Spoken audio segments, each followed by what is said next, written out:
Hard sports all plays. 365, we're making a plays. You talking the game, get you through the days. We're high in the court, the dime in the lane. Variety topics, living the same. All presentation, sports information. In the airways, taking the nation. Sport all plays, they work in your faces. Grace at the field, so tie the laces.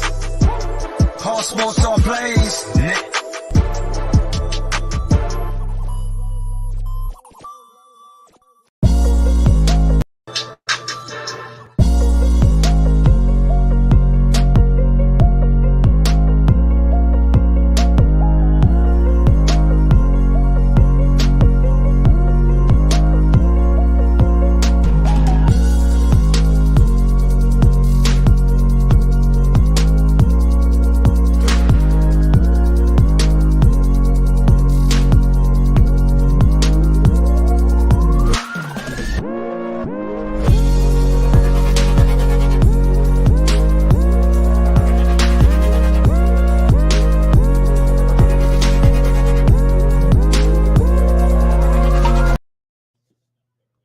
All right, everybody, what's up? Welcome to the ASAP Afternoon Blitz.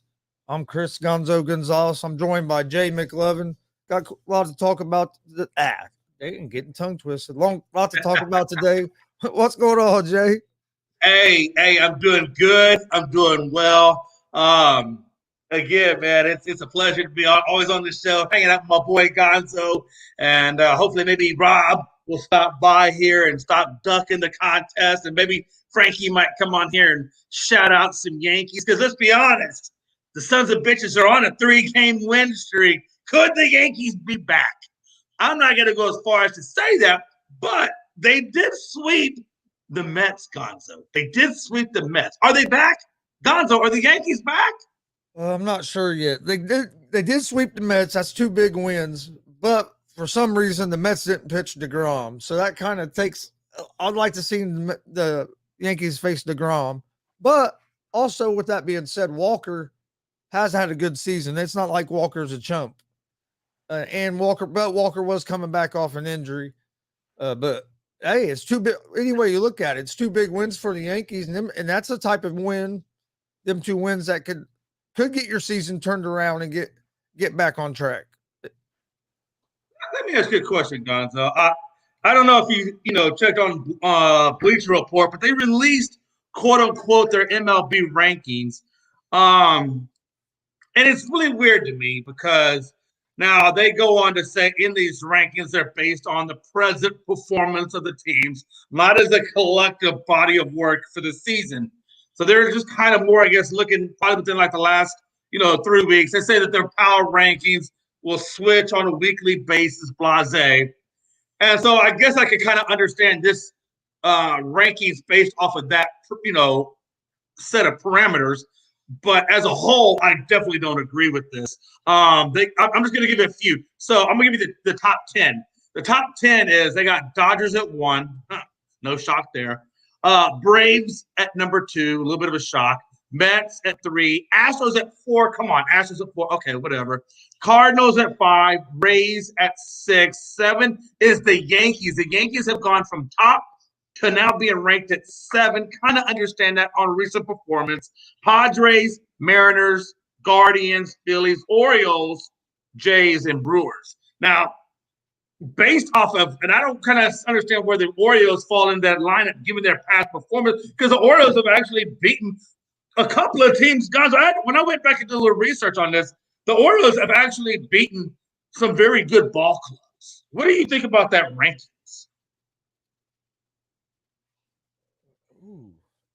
Yeah, I'm not. No, go say that again. Dodgers number 1. Yeah.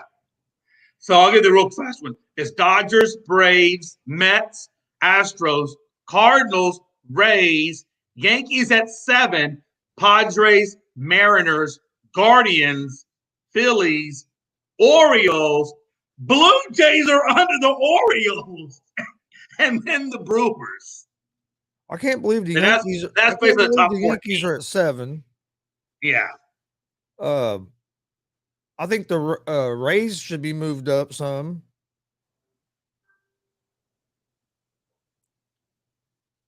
And yeah, that's not a good list at all. Is that great? Now, again, quote unquote, they're basing it on recent performance, right? Which I'm going to guesstimate is probably the last couple of weeks. But I don't think I would put any list on a weekly performance. I just don't. Yeah. I just don't agree with that. I mean, when you look at it, they just came off a 5-3 win over the White Sox. Obviously, they took 2 out of 3 at Boston. They lost to the Cubs. They took the series from Toronto on the 15th to the 17th. They won 2 out of 3 against the Blue Jays. And then they did lose the series to Tampa, but they didn't get swept. So I take that as when you talk about the Orioles, I take that as a win. And then they also beat the Orioles. I mean, they beat Toronto Blue Jays the series before the Blue Jays, and that was on August the 8th and the 9th that they swept that series from Toronto. So again, these guys are winning against top 500 teams. And yet they had them that far down the list. I don't know, man. And the Orioles aren't that far out of contention. I think they're just hovering outside that third wild card spot. Yeah, I don't think it's a very good list at all. I don't care what parameters you base it on. Right. Deontay said in class, but not a good list. No, and it's not. And that's kind of what I'm saying. It's like I don't know why Bleacher Report would put that type of list together, because again, out of all those teams, the one that I can almost kind of understand is the Yankees, because the Yankees, even though their record is still good, when you look at them from the All-Star break on, they're 5-14, 6 and then now they're probably 7 and like 21, something of that nature. I mean, it's a very, very horrible losing record after the All-Star break. So I can understand the Yankees, but a lot of those other ones, I don't quite get. Yeah, I just don't quite get that. I don't get it either, man. Not at all. But do you think we're getting 2 wins like this could be something that could get the Yankees to maybe turn their season back around and get them back on track a little bit? Well, a couple of things we know. Sometimes I believe you get some momentum like that. We've seen it happen before, but I don't mean it's going to happen this time either. So, well, and again, momentum can hit you at odd times, and sometimes the Yankees had to go through some adversity. Clearly, they went through a lot of adversity. I don't know that Montas has really delivered like he's supposed to. I know he did have a good game against the Mets, which could be that turnaround for him. Well, but as a whole, Montas, but they are getting through adversity, and then the Yankees didn't. They did in the first half of the season, so now they're getting theirs later in the year. They're getting their punch to the face, no doubt about it. And again, so when you look at their remainder of their schedule, again, we don't have a lot of games left. I think we got right at about 30, maybe 31 games left in the season. They still have. I look at this. They play the A's, the Angels, Tampa, the Twins, back to Tampa, Boston, Brewers, Pirates, Boston, Toronto, then the Orioles, and then the Rangers. So they will face, I look at, based on how the Orioles are playing right now, Orioles I look to be as a tough team. So they got that. They got Toronto. So that's 2. They got Tampa. That's probably 3. Twins are playing kind of mediocre baseball right now. So I kind of put that as an even, not necessarily hard or soft. They're just kind of floating in the middle. And then they got Tampa again, followed by, in my opinion, what should be, a couple of easy series against the A's and Angels. Even though the A's and Angels, I will say this, as they're at the bottom of the totem pole, but those are teams that can rally and give you a couple of hard games. I've seen that in the Angels. I've seen it in the A's. So I don't really want to overlook them just because they have sub 500 records, just because I know that they can come out and get hot and play a couple of really good games. Yeah. So can they turn it around? They can. But the Yankees, in my opinion, have a medium. I don't think it's hard. I think their schedule is a medium schedule heading into the postseason. So, they did come off the momentum of the Mets. So and they still have like a 9-game lead on their division.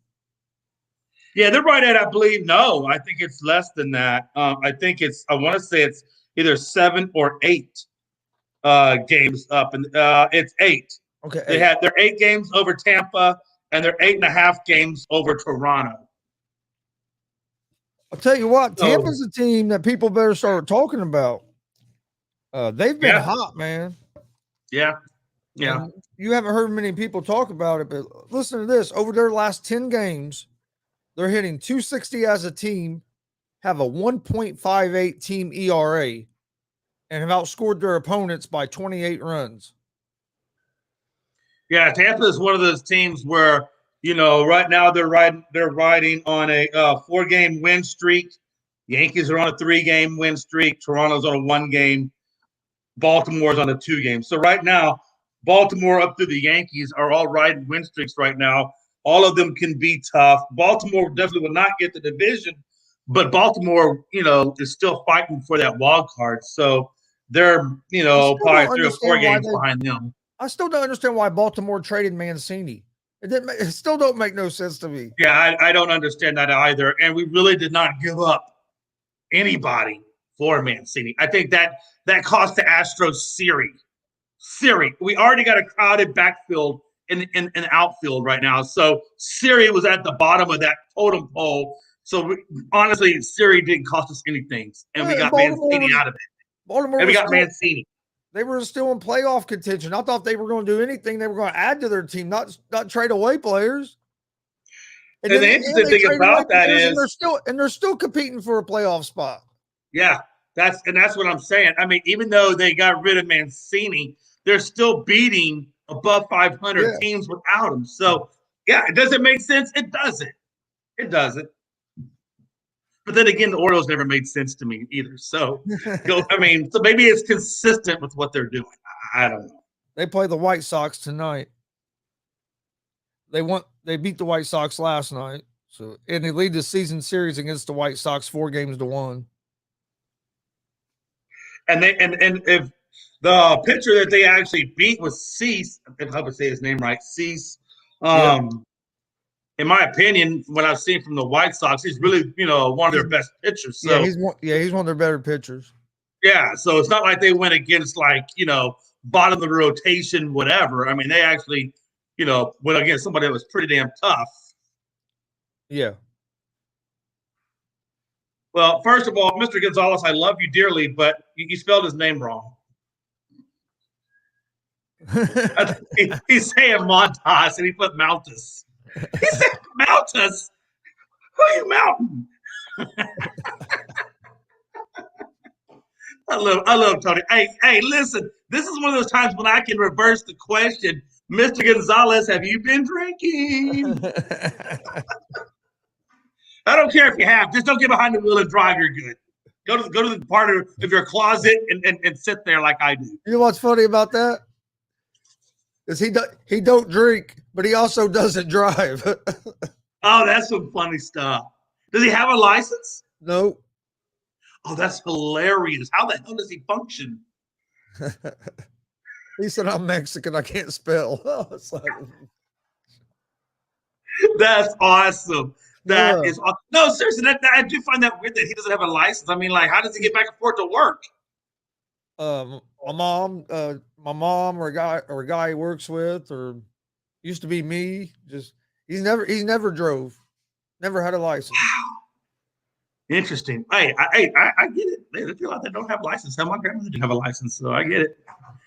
Interesting world we live. Does he ride a bike? Yeah. I don't much anymore, but he used to. That's what's up. Okay. Yeah, man. Yeah. Hey, he said I'm Mexican. I can't spell. That's beautiful. I guess if he spoke in Spanish, he'd be okay. Well, what do you think about Durant staying with the Nets? Interesting. Do you think that they're going to be contenders to come out of the East this year? You're gonna think this is crazy. I actually had them probably at number 4 in the East, and I put them at number 4 in the East, not based off of Durant or Kyrie Irving abilities to play the game of basketball. We all know how good they are. We all know that Irving has probably one of the best handles in the game, and Durant's shot is amazing. The problem, again, you can have all the talent in the world, but if you can't if you don't have chemistry or if you don't have guys on the court, it's really hard to do anything with. And I think until they can change the culture of the Nets, I don't think that this team is going to get out of that. They may make it into the playoffs because they made it last year in the playoffs, but I don't think they go far.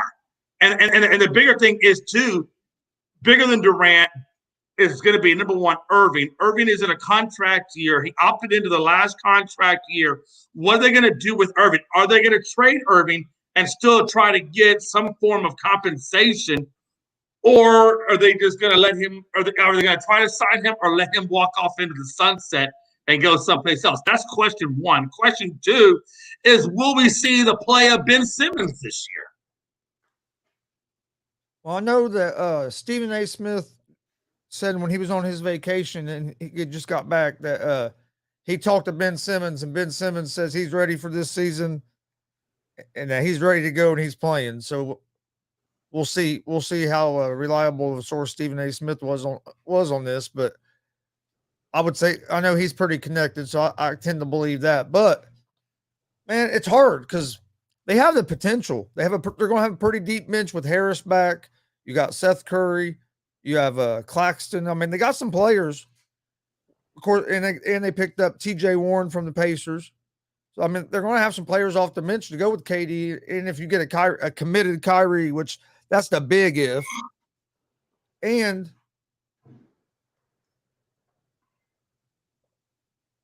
this dude just demanded for the GM and the manager to be fired, or he wasn't going to stay.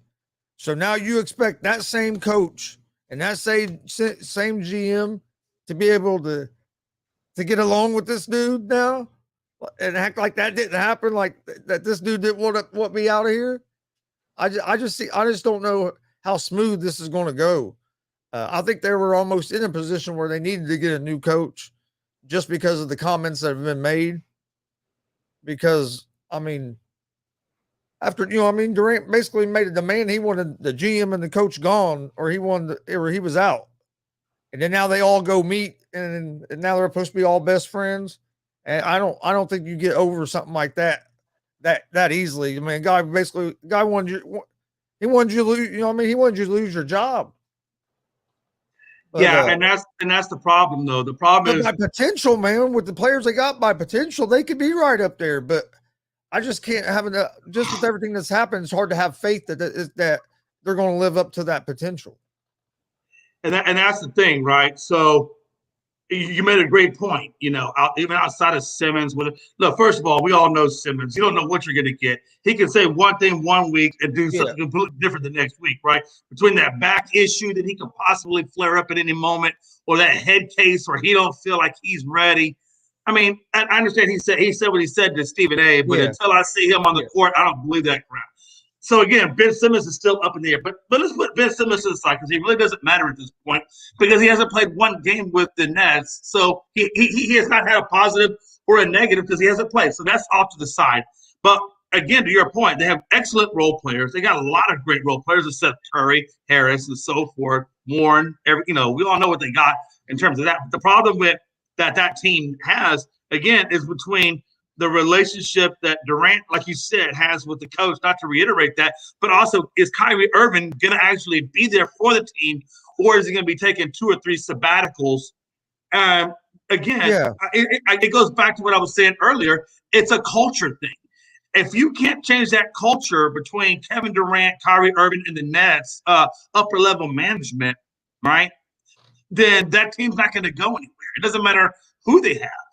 And so they, at some point, if I'm Steve Nash, I'm calling a meeting with I would just say, hey, Kevin, Kyrie, me and us three, we're going to go someplace and we're going to hash this out. We're going to get on the same page. We're going to get, do what we got to do. And, Kyrie has to be transparent with, how he's going to be this year. Is he going to play every single game? Is he going to take days off? They need to have a come-into-Jesus moment with those 3 guys. And those 3 guys have to change the culture within that organization. And if they can do that, then I can say the Nets can move forward. But until those 3 guys have the commitment for a championship season and what that entails, this Nets organization is still going to be the same as what it was last year, if not worse. No, I agree 100%. But it's just crazy because if they would just reach their potential, they'd be so fun to watch, especially if Simmons is there and committed, and you get a committed Kyrie. But there's just so many ifs, so it's hard to be confident in them that they're going to turn it around because we just haven't seen no sign of it. We've seen more of a sign of them self-destructing than anything else. Yeah, no, I definitely agree with you. It was funny in Gonzo. I know you have a betting show, so I'm probably going to say something that you already know. But it's interesting because the Caesar Sports Book gave their championship odds at 18-1, and then when Durant said he was going to join back with the Nets, it went from 18-1 to 9-1, and I don't know if that's going to be enough, but that's what Vegas has them at. 9-1. Damn. It jumped a bunch when they got Durant back, didn't it? Yeah, I think that was well, we kind of knew that was gonna be the catalyst of it. But yeah. I think if Durant and Kyrie Irving can actually, like I said, if they can have that come to Jesus meeting and put it on the floor, I think those 9-1 can jump up significantly. If they come together as a team and play as a team, that team will produce, and like I said, those odds will go up. And if Simmons is back. Yeah, again, like you said, the defense that Simmons can bring, if he can facilitate the floor, with Kyrie Irving, I mean, he can give you the positives you need. I don't know necessarily we'll see the scoring because I still got to see him score. If it's based off what he did last time, then he doesn't really score much, but he does have other intangibles. But playing with Kyrie and Durant, he really don't have to shoot jump shots. He can either get to the rim or facilitate. He really don't have to worry about shooting the ball really because you have Durant that can do that, and you have Kyrie that can shoot decent as well. Now it's not nearly as good as at a good as percentage as Durant, but Kyrie can still shoot. I only say that because when Simmons was in, when Simmons with the Sixers in the playoffs, we all know that he was scared to shoot the layup. Yeah. And I'm like, if you're scared to shoot the layup, what are you going to do? Yeah, no, I understand that too. We shall see. It will be interesting to see how that unfolds. I'll say that. Crazy. But yeah, when it comes to the Nets, do you think, like I said, Kyrie Irving's in a contract year. If you're the Nets, Gonzo, do you look to trade Kyrie and see what you can get for him? I mean, I know they kind of already had those discussions, but I think, and nobody really bit on it, but maybe they were asking more for him than what I guess teams are willing to give up. I mean, what do you do with Kyrie in a contract when he can just walk away from the team and you get nothing for it? I think what they're going to do, I think they're going to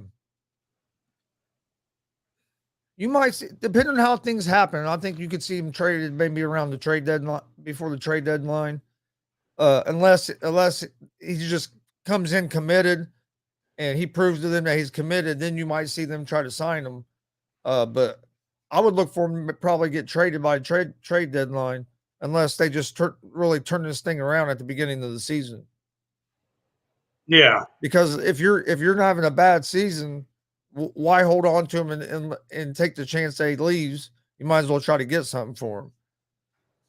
Oh, that's going to be interesting. But if he's fully committed and you guys are playing up to your potential, I mean, then you might think about trying to sign him because you have Durant for 4 years as well already. So it just a lot of it depends on, to me, Kyrie's commitment level. Right.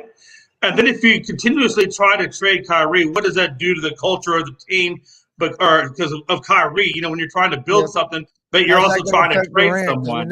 How's that going to affect Durant? Because we already know Durant's a drama queen. Oh God, yeah, he definitely is a drama queen. Question, not to switch off topic, but Logan put something in the group chat, and I thought it was kind of interesting. It says 2023 regular season schedule for MLB. For the first time ever, all 30 clubs will face each other. Okay. So it's going to be 52 total division games, 64 total interleague games, and 46 total interleague games. So All 30 clubs will play on opening day. Nice hit. There'll be a Jackie Robinson Day, a Lou Gehrig Day, 4th of July, Roberto Clemente Day, and game 162. So that's what And MLB. But they're not going to do Field of Dreams next year. That sucks. I don't understand that. I don't understand how you get away from having that. You know how many people that don't usually watch baseball watched that game this year? A lot. Yeah. I don't know the exact number, but I do know that it's a lot. Yeah, it's crazy. I don't understand why you would do away with it. It makes no sense to me. Yeah, if I'm baseball, I'm doing more things like that. Oh, like absolutely. They do the thing with the Little League Baseball that they did on Sunday. That's awesome. Right. They do the Field of Dreams. That's awesome. If you want to add another one, they were saying something about maybe for some of the Negro leagues to do something for that. Add that. Yeah. Don't take it away, because when you do stuff like that, it's a way to market yourself, because new people are seeing you that otherwise probably never tune into a baseball game. Yeah, I mean, we all know that MLB hurts for marketing, so why would you take away a really good marketing ploy, which you could use the Field of Dreams as a last year's World Series matchup, in that. So, I mean, there's a lot of different ways you could play the Field of Dreams game, and to lose that, I don't know. I don't understand why people always have a good idea and then they screw it over. I don't understand that. Like, did you know, I don't know if it was Dustin, somebody posted that they were going to take the Field of Dreams and start doing away with some of the cornfield and putting other MLB fields out there, or other fields out there. And I'm like, why? Why are you going to try to turn this into some big baseball complex? Big sports complex. And I think that just totally destroys the mystique of it, though. Yeah. I don't understand. But if you look at it, where the players walk through that corn, yeah, it was probably only maybe 20, 30 rows deep, and then you were in the outfield of another ball diamond, the original ball diamond, because the diamond they play on isn't the original one. Right. It's But you walk through that corn, and you're right there in the outfield of the original one. So there ain't much corn in between them diamonds left. Yeah, I just think sometimes we take something that's so amazing, and as human nature or greed or capitalism, whatever you want to call it, always goes in there and just screws it up. I mean, it's set up perfect now, because the way they have it set up, when you go in, you walk across the original field. Right. So you could stop there and play catch or whatever, you know what I mean, play catch on the field and stuff. Right. And then go on to the game. Right. So I mean, that's pretty cool. It is cool until somebody goes in there and screws it up. I mean, I'm just saying, it's always cool until somebody goes in there and takes something that's special, tries to do something different, and we're just like, why? It's like, why are you trying to reinvent the wheel? You got the perfect wheel. Leave it alone. Oh, I agree. But yeah, good thoughts. Pujols. Why you think Pujols hit 700? Oh, Pujols is going to get it. He's think? I think he's at 693 now. He is. I think he's going to get it. I think I told Dustin this morning, I think he's going to finish with probably about 702. Yeah. Yeah. I mean, what a way to end your career with the original organization that drafted you, retirement year, and to join the 700 club. And he's having one of the hey, what's going on, Frankie? If you look at his batting average, he's having one of the better years hitting wise that he's had in the last 3, 4, 5 seasons. Yeah. He's hitting He's hitting over 260, I think. I believe so. And that's the thing, though, whenever you I feel like he's just like he's getting rejuvenated. You know what I'm saying? Like, I think he announced his retirement. He announced his retirement, but honestly, I think he can play another year, especially just DHing, because he can still hit the ball. I don't know why he would retire either. I mean, if you're still hitting the ball, I mean, some people can say, well, do you want to stay in the game longer than what you need to? But at the same time, if you're still playing at that level, why not? Why not continue to play the game? I don't know why you would want to get out, but I don't know if he just wants to spend more time with the family at this point or what. But yeah, why would you get out? He's definitely. let me ask you this: he's definitely a first ballot Hall of Famer, but if he gets to the 700, he has to go down as one of the all-time greats, right? Right. Because And there's only three other people that's ever had 700. So you got Bonds at 762, you got Aaron at 755, Ruth at 714, and then if Pujols gets into the club, then Pujols will get in there wherever he gets in. And you're to your point, he's batting 277 with an 881 on base slugging percentage. Also, yeah, he's having one of the best years that he's had in a while.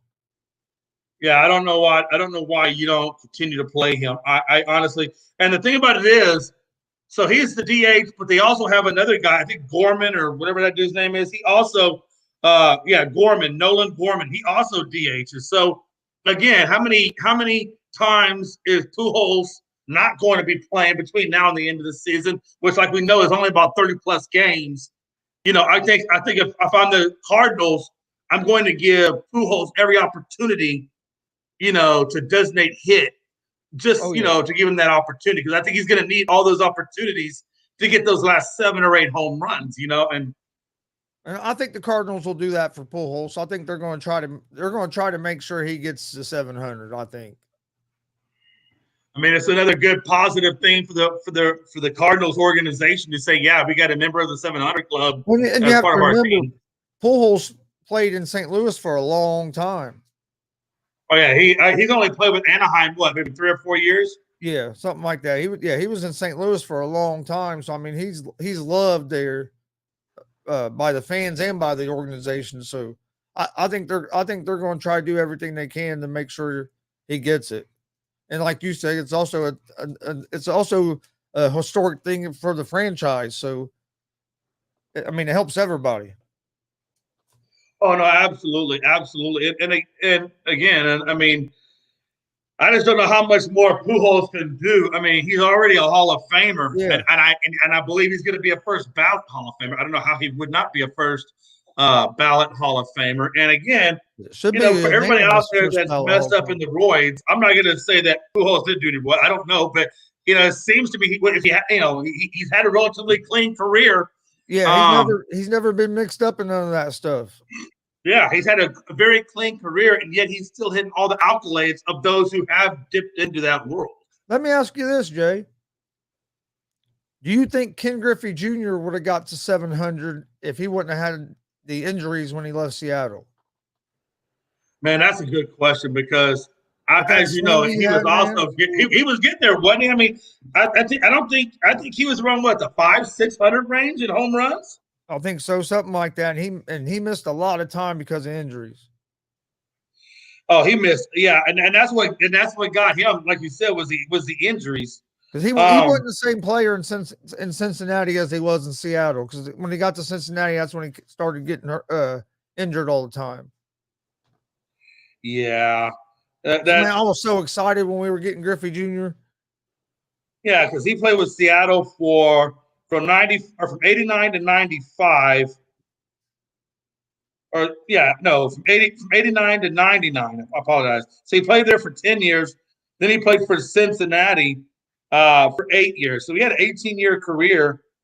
And then it looks like he also played in 2008 with Cincinnati, Chicago, and then he went, I guess, back to Seattle at the very end of it all, and he retired in 2010. Yeah, what a hell of a career! And then he had 630. So he was 630 home runs. So he was 70. He was 70 home runs shy. And to your point, I think if he does not have those injuries like he had, yeah, I think it's very possible that he would have hit 700, and Pujols would be trying to be, the fifth guy to get into that club. Well, and the reason I asked that, because just like Pujols, Griffey Jr.'s never been complicated in the steroids or anything like that either. So that would have been another guy that we would have pretty much known that didn't cheat or didn't use anything extra to get to that. Yeah, I mean, there's a lot of guys, right? I mean, you can look at Tony Gwynn as well. Look how great of a career Tony Gwynn had. And like Barry Bonds, I believe Barry Bonds should be in the Hall of Fame. I really do. But I'm not saying using the steroids is right, but also Major League Baseball knew it was going on and they didn't care because it was helping baseball grow again. So they didn't care until the government got involved. Then they wanted to try to crucify these guys. So I don't believe they should get crucified because of that. Because baseball let it go for a long time because it was helping baseball. But and this is where I was getting confused though. Is baseball really the governing body of that? I mean, because we all know the Hall of Fame isn't attached to baseball; it's its own museum or own entity. Yeah. So really, it goes to not so much baseball as it does to the Hall of Fame committee. Well, now, it's a lot of these older players and older Hall of Famers that that make us that right, committee. Griffey Jr. is going to be the hitting coach for Team USA for the World Baseball Classic. It's going to be interesting because they're going to have Pettit. I think Pettit is the pitching coach. You got Griffey as the hitting coach. I mean, wow, man, what a time. And then, of course, you got I think Harper is in there, Trout's in there in terms of being players. DeRosa's the manager. Yeah. I don't know who all else. They've only got maybe 7 or 8 players that have actually, joined Team USA. So I'm curious to see who's going to fill out that rotation. If they're going to try to get more MLB guys, or if they're going to start hitting up, minor leagues or college players to make up that roster. Yeah, I'm not sure. What do you think about Tatis Jr. having shoulder surgery now? Well, like we said earlier, he got 80 games plus the offseason. Yeah, but it was all the stuff was he was getting ready to come back from injury. He was finally healthy, and then now you get popped for PEDs, and then now all of a sudden you have to have surgery. Well, I think he was healthy enough that he could compete in the league, but I think there probably was still some shoulder, bone fragments or whatever that needed to be cleaned out of there. It's just, he just didn't want to take time off. But again, now he's got all this time on his hands. Yeah, it's all the free time in the world now. Hey, you might as well go in there. I don't think he's going in there for surgery if the surgery wasn't, necessary. So, but again, I don't think it was absolutely life endangerment or career endangerment that, it couldn't be put off for a while. But now that he has this free time, you might as well take advantage of it and just knock it out. Yeah, I mean, hey, you have plenty of free time because you're not playing no baseball for a while. Well, but even still, speaking of injuries, if you look at what I really want to know, so we know Bueller is out, for the rest of the season. He's going to have Tommy John Part 2. Ooh. Now, I know coming off Part 1, you can have a successful career. I think Verlander is a testament to how good of a career you can have coming back from Tommy sometimes John. You come back better. Yeah, but I wonder after a second Tommy John, what does that do to your athleticism? What does it do to your longevity in the game? And how will it affect him being a pitcher? We were talking about that this morning on Around the Bases. You can find it on YouTube, Facebook, and Twitch at Gonzo Sports Room. Quick plug, real quick. But anyway, we're being the stat guy. Dustin was talking about it, and Dustin said that, and I wasn't sure about it, but I know he looked it up, so I trust when he tells it to me because you know how stat guy is. But yeah, that there's been some guys. There's been a history of guys getting a second Tommy John surgery and coming back just as good as they were, or even better. So with this the new technology, it's just Tommy John's just not that big of a deal anymore. And it's getting to where it's not much of a big deal where you're seeing high school parents, dude. And I read this article last year. High school parents that are trying to find doctors to give their kids Tommy John surgery that don't even need it yet. Because most of these guys are coming back throwing the ball harder after they get the Tommy John. That's interesting. I just wonder what exactly and that's something I guess I need to research to get more, understanding of Tommy John surgery. But I wonder what it is they're doing with the tissue that and Tommy John that just makes it so much better for these guys. Like, what the hell are they doing? Like what?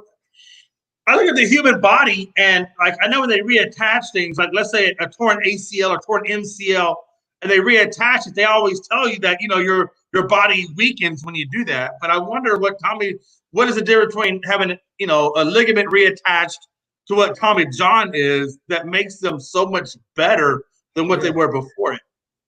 Yeah, I don't know. Maybe they when they put that ligament in, they put it in, and it makes it tighter than it used to be, or I'm not 100% sure. But look at this. Look who is on. How's it going, Pride? What up, So boys? How y'all How feeling? long have you been down there? I didn't even see. I just looked down and saw you was there. I just got here. I literally just got here. Okay. Yeah. How y'all feeling? Oh, hey, we're doing doing good. We good. were just talking about Bueller's second Tommy John. And Oh hey, my so I god. found out. So Tommy John's surgery is more formally known as ulnar collateral ligament. The UCL reconstruction is used to repair a torn ulnar collateral ligament inside the elbow. So what I'm wondering, That's why they call it and Tommy Pride Play John has because the maybe name's more too knowledge, damn but long. huh?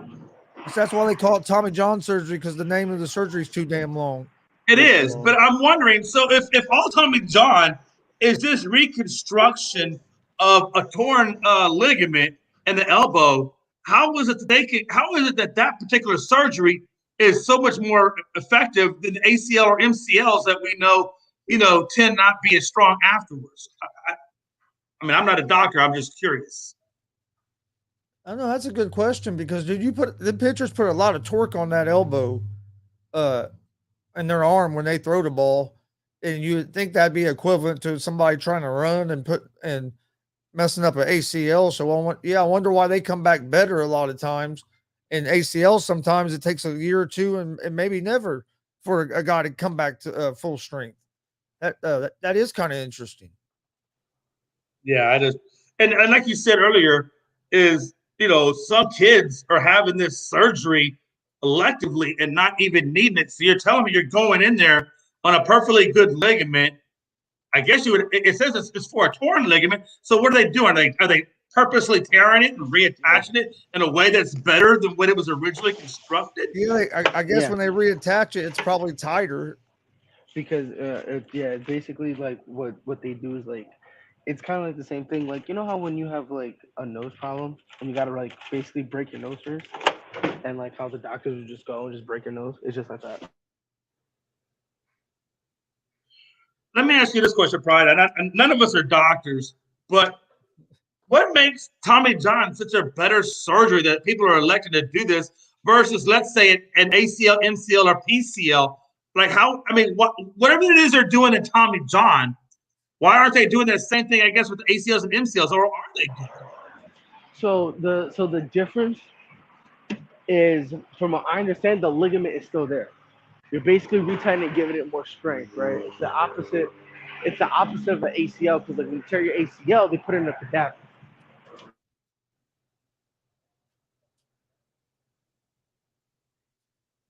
Yeah, I would just say maybe there's more torque too when you're trying to plant and cut. Maybe because your legs are stronger than your arms, so maybe there's more torque put on that ligament than there is from throwing a baseball. Yeah, Yeah, that's dude, what I it's find to be crazy. interesting. It's crazy to me that any parent would say, "Yeah, do a surgery on my son that he doesn't need," because I don't care what kind of surgery it is. There's always a chance that something can go wrong. There's always a chance you're not going to recover right. So it's to me, it's too big of a risk. But I mean, I would never do it with my kid. But I've read articles about it, Jay. There's really parents out there that are Yeah. trying to get their surgeries done for their kids, and they don't even need it yet. And the thing is, they have this thing where because of like the Tommy John surgery, because they're not putting something in there, they always assume like, oh yeah, they'll be fine, and it's like, yeah, sure, sometimes that could work. You're rolling, you're taking a chance because for every story that there is that a guy, like the most, I think it's Randy Johnson who had was it Randy Johnson who had Tommy John and like took off like he like nothing even happened.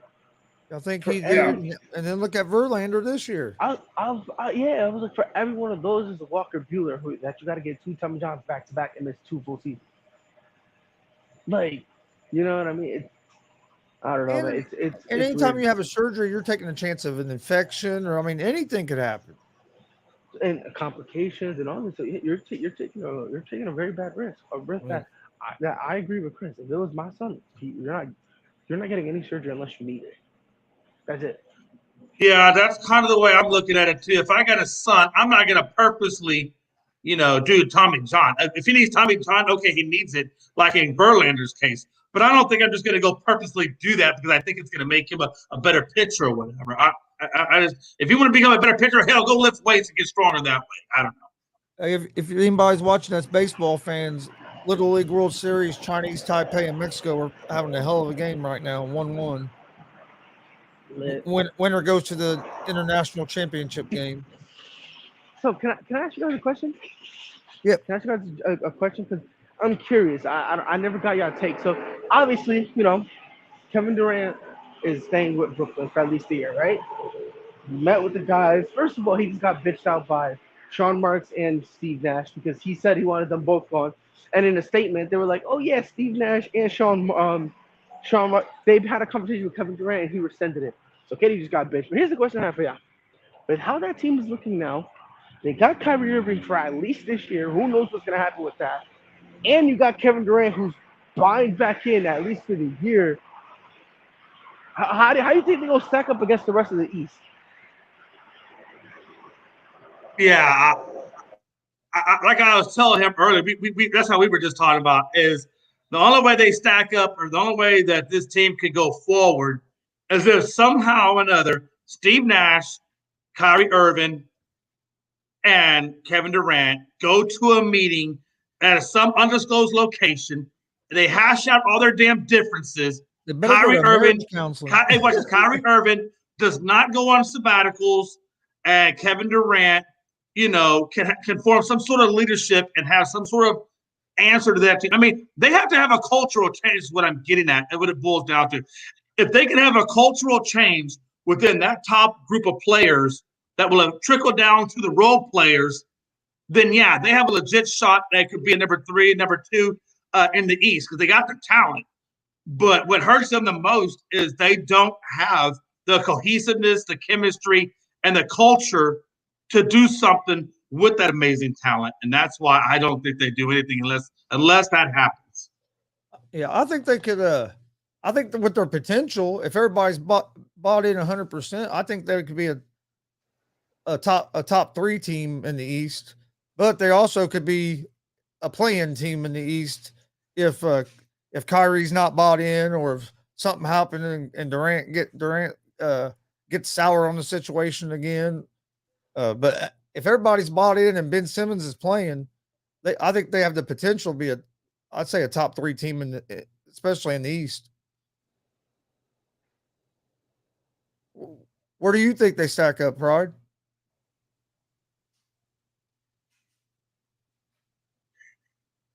Pride fell asleep. I think Pride fell asleep. So I think we lost Pride for a second. Either that or he asked the question and then went straight to the bathroom. I'm going with option B. But yeah, man, that's how I see that happen. That's how I see that unfolding anyway. It's going to be interesting. It's going to be an interesting thing to watch and see how the NBA season goes. And will they all be able to coexist? Because, I mean, they can say they made up, but still in Nash's head, every time he goes in that building and sees them guys, he's thinking, this motherfucker don't even want me here. You know what I mean? You know what I mean? You have to be. That's just human. That's just human nature. I don't care how many times he tries to tell you he's sorry or what. You're still going to have that feeling like, man, this dude don't believe in him. I mean, he don't want me here. Yeah, but my fault. But I mean, I think they have a chance. Yeah, I think they have. I think they can be top 3. Yeah. I think because I think they're better than Miami. I think they're. I don't know about Boston. I don't know about Milwaukee. But outside of that, you can make an argument that they're better than everybody else. You can make some argument. And not a reaching argument, not an argument that like, all right, come on, you sound dumb, but you can make a legitimate argument. So for me, it really comes down to I think the wild card here is Steve Nash.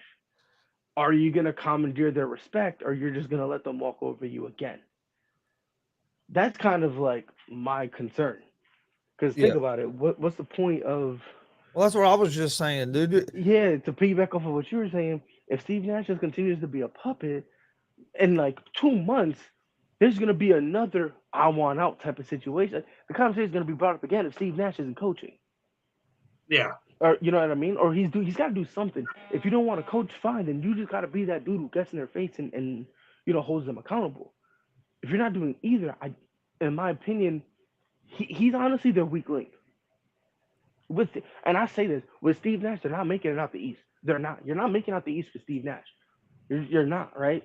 No, I really want to look in terms of roster. Yeah, sure they have a chance, but because you have Steve Nash, a guy who can't spell coaching, which is a common theme with him because every single time he's supposed to coach, his lazy eye does more work than him. It's insane. It really is. On like I said, with Steve Nash coaching, unless he makes changes, they're not going to do anything, and all this saga is going to happen again. So, you know, but I still think they have a chance to be like the third seed. I think they have that chance, but shoot, I'm glad I'm a Celtics fan. I don't think, and I'm not trying to promote the Celtics or the Bucks, but I don't think they can get past the Celtics or the Bucks. I think the cohesiveness within those two franchises and the talent that those two franchises have, I just think it's going to be too much for a team that is basically, dysfunctional at best. I just don't think that, like you said, to your point, I don't think they get out of the East. What's up, Hey, real Frankie? quick. Hey, did you know? Hey, I'm sorry. Is Frankie with us? Oh, Foxborough Frankie. What's going on, Chris? What's up, Jay? What's up, Pride? Hey, you want to hear some irony? So I had, because Pride really got me all into this Tommy John thing. Did you know? I did a little bit more looking into that. So the Tommy John surgery is a surgical graft procedure where the UCL in the medial elbow is replaced with either a tendon from somewhere else in the patient's body or from a deceased donor.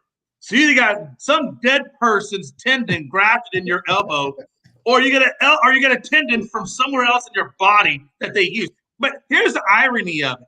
The irony of it is, so Bueller just went out with Tommy John.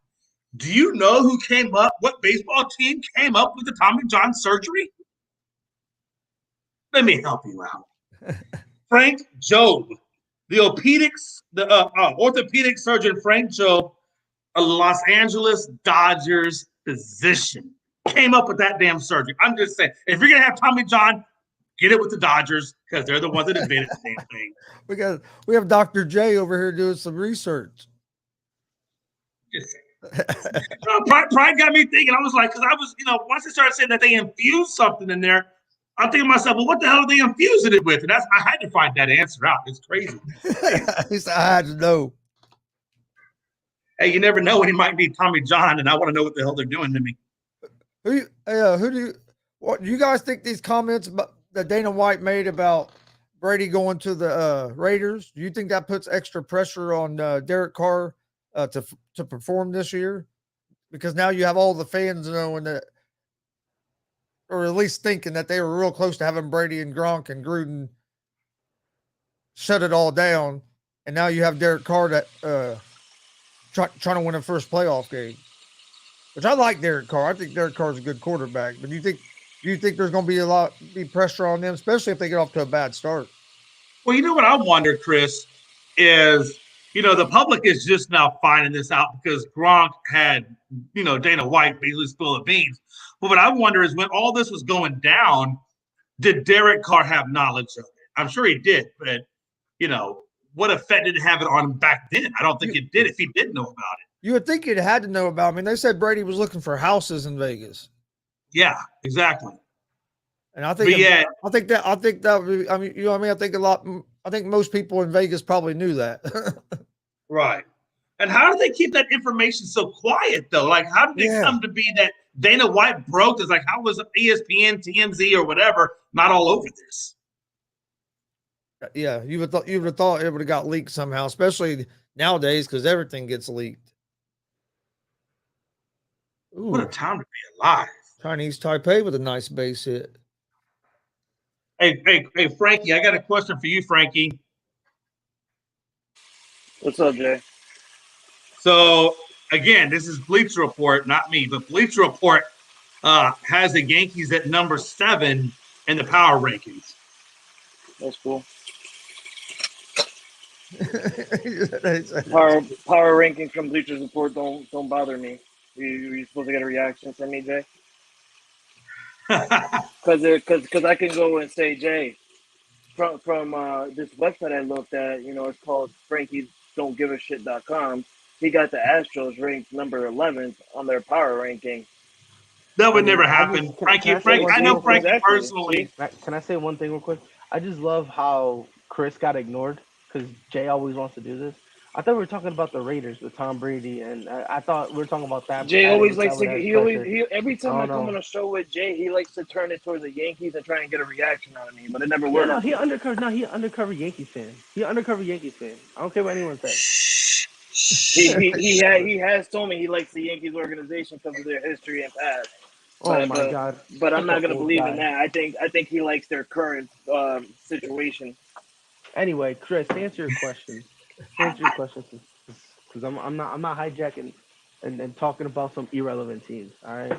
Okay, we're not talking about Irrelevant coming from yeah. someone who can't even get to 500 again. We're over My bad. 500. Did I say We're that over out loud? 500. We're Did over I say that out 500. loud? Learn to My count. bad. Learn to count. My Learn to bad. count. We're over 500. Did you look at And maybe your 2 standing? games. Because didn't you guys lose last night to go under 500? Oh, thank you. No, bro. Learn your team. We were like 2 games under Learn over your team. 500.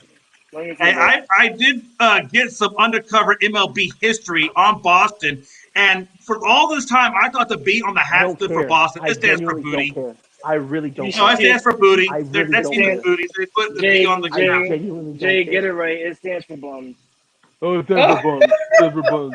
It stands for bozos. All right, Jay, listen, I'm done with this. Jay, your best player can't even get on any of the resident amusement park. He Boom. said, So I'm get done out of here. with this. You're done. I'm sick of you. By the way, yo, Sick of you. Frankie, I don't know why you're laughing, bro, because I get why you like the Yankees, bro, because you're a Lakers fan and they was always injured, and now here comes the Yankees, they always injured. So you better settle down, bro. Come on. Y'all ruined Anthony Rizzo, What one career player. does My that guy gotta came in do? his 220. What Nah, does get that out here. have Shut to up. do with Shut up. anything? That Shut makes up. me Shut make up. no Y'all got sense me on that. sensitive. Nah, y'all got me sensitive. What do you mean? Yeah, You yo, make no y'all- sense on that. Yo, I know why you like the Yankees. Hey, he You're a said the Laker fan, Yankees they always ruined throw Gallo. injuries. The Yankees ruined Benintendi, and the Yankees ruined. He said that's where the My team's bad, going to Jay. get ruined. Hold on, Jay. Yeah, man. You said something funny because You, I'm you, waiting for a punchline. You're the only one that laughed at that. Try again. Can you, yo, Frankie, stop taking my jokes, bro. Come on, because now people go think No, You're I'm right. I'm dumb. taking it. I'm Come taking on, it. yo. Free pride, yo. It But makes anyways, Chris, it makes more sense for me. Chris, to answer your question, Chris, is there pressure? I mean, not necessarily. I'm just speaking from Derek Carr's perspective, not Not anymore. necessarily. Because, I mean, correct me if I'm wrong. They've been trying to replace the man for ever since they drafted him. They've been trying to replace And I the don't man since day understand. one. Like John Gruden. Like if anything, this shows you how stupid. And I've been screaming this for the longest. John Gruden is not a good coach. He's not. He's an average coach at best who's got a big mouth so people gravitate to him. This man said no to Tom Brady, but said, you know what? I'm replacing Derek Carr with Marcus Mariota. Who does that? Yeah. Who does that and have a job still? I've been screaming this since day one. Gruden, he's not as nice as people want him to be. Well, people want to give him always say, "Oh, he has a Super Bowl." Yeah, he has a Super Bowl, but that wasn't with Not his because team. of him. Not That because was of him. Dungy's team. You know, I was about to say that. You know what that reminds me of? You want to know what that reminds me of? Jay, you're gonna like this one. It reminds me of when Jimmy Johnson left Dallas, and they replaced him with Barry Switzer. Yeah. That's Yeah. a Barry good Switzer one. That's a didn't very do good one. like Barry Switzer didn't do a thing. He was just there because Jerry picked him because he wanted a yes man. That's it. That's it. Yeah. That's Because all he inherited Jimmy Johnson's team. Yeah, All he had to do is be That's what quiet. Gruden did with Tony Dungy's team. He inherited that team. And he Yeah. did the exact same thing. That's all he did. And every time I say that, people get upset with me. And I'm like, why? So for this to come out, if I'm Derek Carr, I don't care. If anything, that's not pressure. You know what that is? Fuel. Hey, yo, imagine this. I survived all that. Yeah. That Yeah. shit, Maybe it's just me, bro. That alone should put him in rarefied. He's the best quarterback in the league for the day. I'm giving him As that title just for the resilient, day. as resilient as he is, and as well as he keeps himself together and keeps producing amidst an entire organization that has had issues Yes, from the upper level management all the way bro. down to the bottom. And you can't. And to your point, you can never say Derek Carr ever did nothing wrong. And not only that, imagine you put any other quarterback in this situation. Imagine you put Aaron Rodgers in this situation. Oh, he would have demanded out years ago. He would have been demanded Oh out. yeah, Ben Roethlisberger would have dived out. Matthew Stafford. Well, I can't even say nothing about Matthew Stafford because he survived Detroit. If he could survive Detroit, my man could survive that's in true. I'm Michigan about to State. say he did So he survive good. Detroit. You know what I mean? But like, there's few quarterbacks who could be disrespected to their face like that and Yeah, just let it slide off. And Derek Carr is one of them. I don't think this adds pressure to him. I think it's a diff. I think I'm looking on the flip side, like, hey, look how bad they wanted to get rid of me, and they couldn't. Let that sink in. They waited for me to mess up, and I've been doing so good that every time they wanted to replace me, they couldn't, because then they would have no explanation whatsoever. I think that's a testament to Derek Carr. Like I said, he's the best quarterback in the NFL for today. I'm giving him the title just for today. I gotta give him an award. I gotta give him some prize. Best quarterback. Respect him. I mean anybody that can deal with that kind of mental adversity and still keep pushing, especially when you lose Ruggs during your season, and then you got to find somebody else to throw the ball to, things of that nature. Now, granted, I think Waller has been a really good a testament for Carr's career because he's amazing. Renfro. And Renfro too. I don't want to overlook Renfro as well. I mean, but again, Carr, man. I mean, you got to have a lot of mental fortitude to be able to deal with all of what he's had to deal with. It's just it's incredible. And look at all this stuff he dealt with, Jay. All the years of being with a shitty team and only a couple of good players. Look what he ended with. He ended with a stacked roster, good defense, better coach. He might do something this year. Yeah, especially when you got a Devontae Adams and a Waller and a Renfro, yeah, and a Jacobs in the back. Yeah, he can do some things, no doubt about it. The only thing I worry about with the Raiders is how McDaniels is going to do this time as a head coach. Hopefully, he learned from his first time. I think he'll do better, Chris, because like I've been saying it since the beginning too. Like, when Josh McDaniels got his first ride with the Denver Broncos, he only was running with the Patriots for he was only running with the Patriots for like a couple years, maybe 3 years tops before he got that head coaching job. And then he decided, when he got fired, he wasn't ready. He came back to the Patriots, and he ended up being our offensive coordinator for like 10 plus years. And now he's got the momentum and learning down with Bill Belichick and knowing stuff. I think he's gonna do fine. Just look at the 2 or 3 preseason games for the Raiders now. Dating back to the Hall of Fame game, they look pretty good, and that's with second and third string players. Yeah, and then you can also look at Pete Carroll. Look at Pete Carroll. He came out of college, went to New England, terrible. Goes back to college at USC, comes back into Seattle, and then has a Super Bowl. So, I mean, sometimes that second go around, to Frankie's point, things that you learn, can benefit. And so, yeah, except if you're Mike McCarthy. I mean, you can't win a Super Bowl in Green Bay and then go to Dallas and then do shit. I mean, Dallas is like the big loser star. You gotta prove something. He's not proving anything. And I'm not trying to knock your team, Jay. I'm being real with Mike McCarthy. Trust me, I didn't want when I heard we were getting Mike McCarthy, I hated it. I freaking hated it, man. But it is what it is. Who do you guys think is going to be the starting quarterback for the Pittsburgh Steelers? You think Pickett's going to start the season off? That's a good question. I don't know. Or do you think it's going to be Trubisky? They're saying Trubisky. They're saying it's a real close competition. If Mike Tomlin starts Pickett over Trubisky, that's going to be he's going to be the laughing stock of Pittsburgh Steelers. That's all I'm saying. But why do you say that? Like, what's your reasoning behind why he would be? I mean, because everybody's looking at Pickett and what he's doing, but everybody's forgetting he's not playing the starting defense on any of these teams. That's true. Mitchell Trubisky has dealt with starting defenses for the past couple of years now.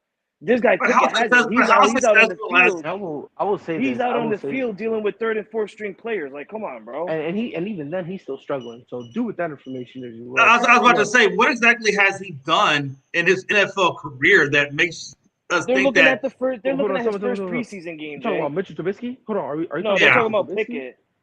No, hold on. No, because he said NFL career. And No, I'm talking about Mitchell Trubisky. I mean, we know he played with the Bears. I don't think he was all that great with the Bears. He goes to the Bills, sits in the backup spot. What I'm saying is Trubisky. You know, I probably am smoking a little crack. I don't know. It's a good drug. Leave it alone. But Jay, all right, I'm gonna clear your mind for a minute. And I'm gonna open your eyes. Listen to this. Mitchell Trubisky got the Bears to the playoffs. They would have kept going through the playoffs if that kicker would have never missed 2 field goals. And that's that. I think ever since then, he hasn't had a chance. I think you start Trubisky for 2 reasons.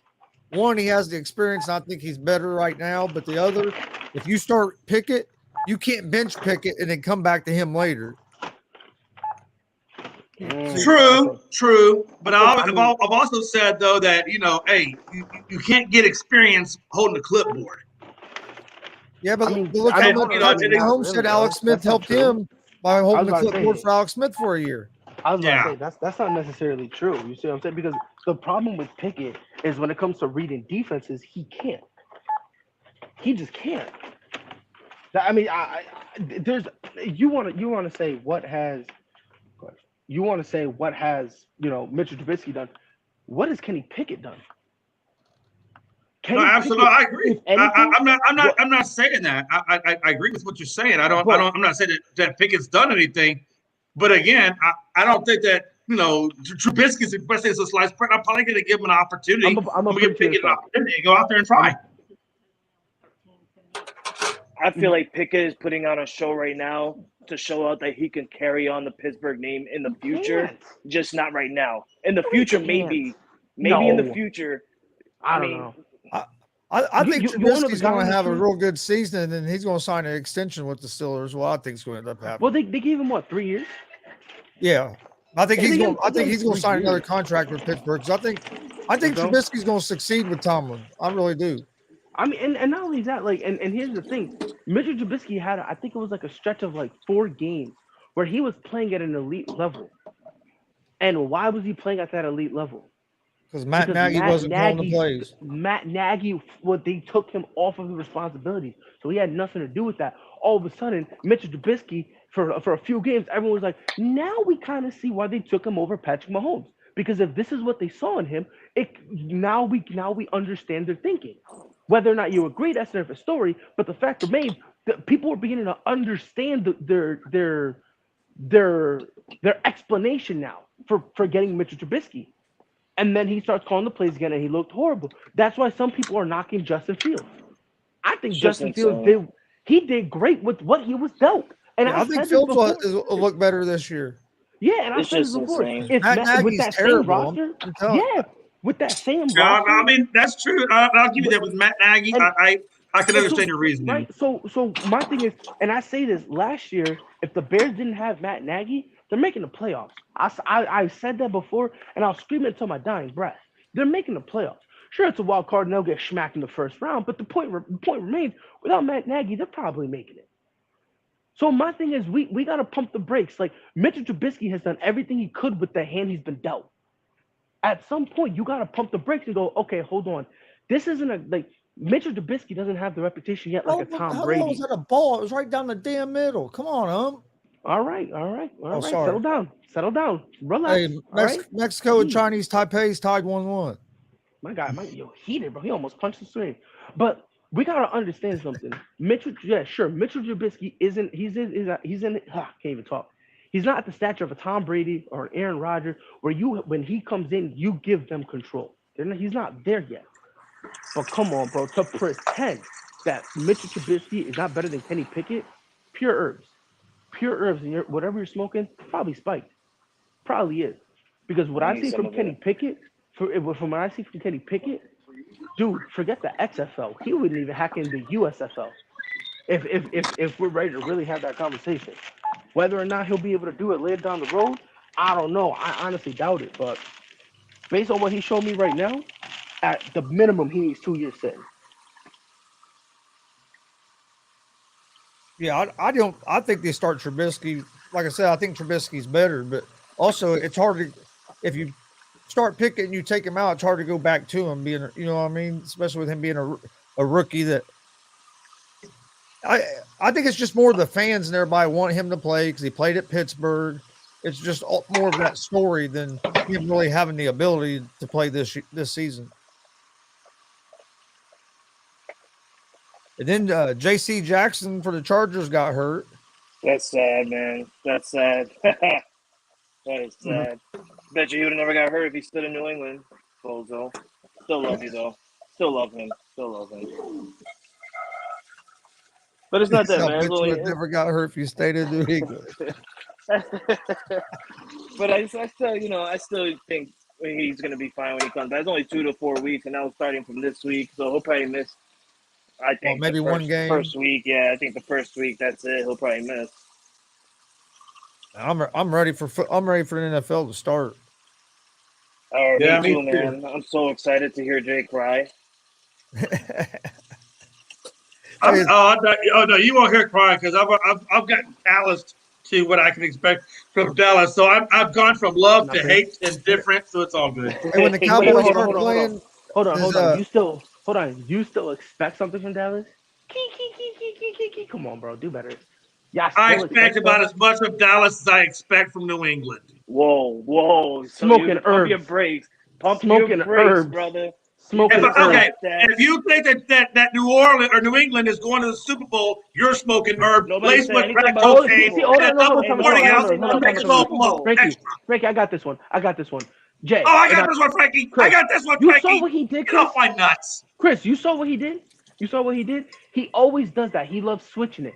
First, he always does that. New England would not do he said New England would not do better than Dallas. We said yeah. And as soon as he realized, I put myself in a corner, it switches to the Super Bowl. You see how he does that? Yeah, because obviously what's the reference? The reference is that Dallas wouldn't go to the Super Bowl, but neither would England. No, that's your reference. That's your delusional, uneducated reference. Not a uneducated. Motherfucker, hey, don't call me uneducated, motherfucker. You don't know shit about me, okay? Keep your mouth shut.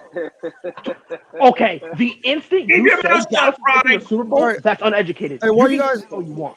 What do you guys think about Nick Saban? I'm sorry, I forgot because you're the end all be all of everything, right, Pride? I'm not the end all be all. I'm not the end all be all. He's like the highest paid coach in college football. That's amazing. I feel so proud for Nick Saban. I'm excited. My man making money. You feel that proud for Nick Saban? He's got no. I'm just saying that so that way you guys can shut the fuck up and we can continue on with the show because Chris wants to keep going. You know. Frankie, you started it. Don't even start. I didn't start it. And for one, you said, Frankie, I got this one, so I said quiet. So I you was but then Chris, you started. Yeah, but I see Chris put his hands up. He's like, Nick Saban. I'm like, all right, I got you, Chris. I'll help you out. But no, you and Jay are not like me and Jay. Me and Jay are a different level. When you and Jay go at it, it's like World War VIII. So I don't care. Am I supposed to? I don't know. But then they get $11.7 million a year through 2030. Hopefully he don't. Let me not say that. Let me try not say that live. Let me not say it live. I knew exactly what you're saying. You better relax. I knew exactly what you're saying. You better relax. It's crazy. You better relax. Here's what's crazy to me. You better relax. He's bitching about this NIL deal where these players get some money, but he's making almost $12 million a year. I mean, I mean, I can see why you would say that. But, technically speaking, he is doing a job. Yeah, no, he's doing a job. I just give him $12 million a year. Oh, you want Nick Saban to go coach another team? You want him to go coach an Indiana team, I bet? You crybaby. Stop being a crybaby, Chris. I don't want to coach Indiana's team. We're terrible.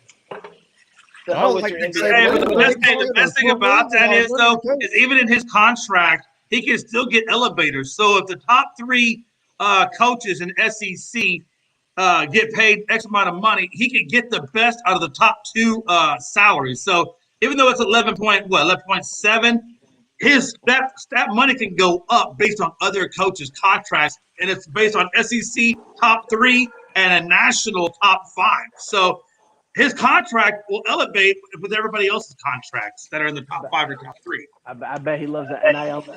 I bet he loves it now. Yeah, I saw Dion and Saban on Sports Center together earlier today. They're trying to make it look like they've made up and everything. Nah. No way. They definitely did not. No, there's no way they've made up yet. I So don't know if they made up when their teams play each other. no, I'll be honest with you. They might be. We might get to a point where they perhaps are cordial, but I don't think either party will ever truly get over the entire thing. Like I think they'll be peaceful. You know what I mean? They'll if they see themselves at certain certain appearances, they'll say hi and shake hands for the cameras and all that stuff. I was But shocked because I looked up and I was like, "Damn, Saban and Dion are on together. What the hell's going on?" Let's just say we're glad that there's cops and state troopers that run with the coaches on the field no, I'm after not. every game. No, I'm not. I'm not. I don't They want to better see have blood. They better I have wanna when they play see- AM because Jimbo Fisher, I guarantee you, he's still hot. Yeah, I want to Listen, see. if we're gonna Jimbo get Nick Saban fight. if they want to fight, man, call Dana White up and let's get this going in the octagon. We're seeing Jake Paul and all these celebrities fighting. Nah, we I might don't as well want to get see these that. two old mans in the Nah, octagon. But I don't want to see that because you know what that's gonna be. That's gonna be like Dada 3000 versus Kimbo Slice. Like round two, you got two guys having heart attacks in the middle of the. I'm good, bro. I'm good. Just give me like a quick little 3-hit each, and then we move on with our lives, bro. Because I don't want to see like like Nick Saban without a shirt on. Come on, bro. I don't want to lose respect for him. Come on. Imagine without a shirt, he looks even leaner and cutter than Shannon Sharp. I think Nick Saban, no lie, looks like a kind of guy that has like a white golden or what golden, a white hairy chest, Yeah, straight. straight And white when hairy he's home- chest, And when he's home, he wears a chain. I'm And he's just convinced when he's straight- home, he wears a chain. and he just sits on the couch, just like scratching on his chest hair all night, just like, okay, what plays did we mess up, and just scratching it the whole time, studying Nick films. Saban- Like, I'm telling you, like when he's studying film to stay up, I promise you, Nick Saban does protein powder with no liquid, just straight protein powder. He just gets his he be by the spoonfuls, bro. He just be whooping my that stuff. Bro. God. I'm telling you. the upgraded Nick cinnamon Saban- challenge. You guys I'm think telling you, he don't look normal. You guys think Alabama's the number one team in college football? Do you think they got the poll right? Nah. No, I mean, who won it like, last year? Yeah, I was about to say, in my opinion, if you're gonna do a poll, I think like you would kind of Alabama have. should be second. I would say that. I think you could say that. You know what I mean? I understand that people go, oh yeah, they leave and all that stuff, but you don't know how the new talent they got in is really gonna translate to the college game. You don't know. Well, and Right. the thing about Georgia is they got their whole offense back. Exactly. So it's kind of like you got the offense back that basically beat Bama in the championship game. And you lost 8 Against- starters on defense, but you got good recruits that came in. So Exactly. So it's like, in my opinion, I don't know. Me personally, I would have had Bama at 2. I get it though, because Even 3. You could put them at 3 easy too. Who would you put above them? I mean, oh man, it's See, tough. You got Georgia. and You that's got. what I'm saying. But that's what I'm I saying. mean, but I'm just saying that because Nick Saban has to this happens every year for Nick Saban. He has to restart every year because literally every team in the NFL looks at Alabama and they grab Alabama players, especially yeah. New England, Right. New England. So Nick Saban that's losing true. players. You got Ohio State that could probably go into second. I don't know You about probably that got. one, G. I don't know about Clemson. Clemson, they haven't been the same No. since they lost Trevor Lawrence. They Yeah, look like bro, they're going mm-mm. down. Nope. I'm still having my hopes for Notre Dame, man. Fucking Jay Can I be last honest with year. you? I I hate gave you, up. Jay. I Jay give up. I give fucking up. bad luck on my Notre Dame last year. I hate Jay. Just because Notre Dame lost, I had to wear a cowboy on my shirt. Zoinks. Right? I don't know.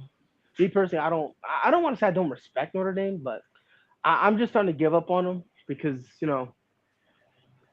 Or even Michigan. What's this dude, John Harbaugh's brother? I he think looks, it's John. Yeah, John. Michigan's looking like they could be a scary team again. They looking like it. I'm genuinely curious to see whether or not they really will be. They are looking like it. all going to depend They are on that looking like it. quarterback. Yeah. What was the underdog team last year that made it in? They came in. I think they were Cincinnati. Yes, do not overlook Cincinnati. Well, Cincinnati's going to depend on their new quarterback Yeah, I was about to say because they lost Ritter. Yeah, so I'm like, hey, teach them. Let's see what happens. And Ritter hasn't looked bad in the preseason.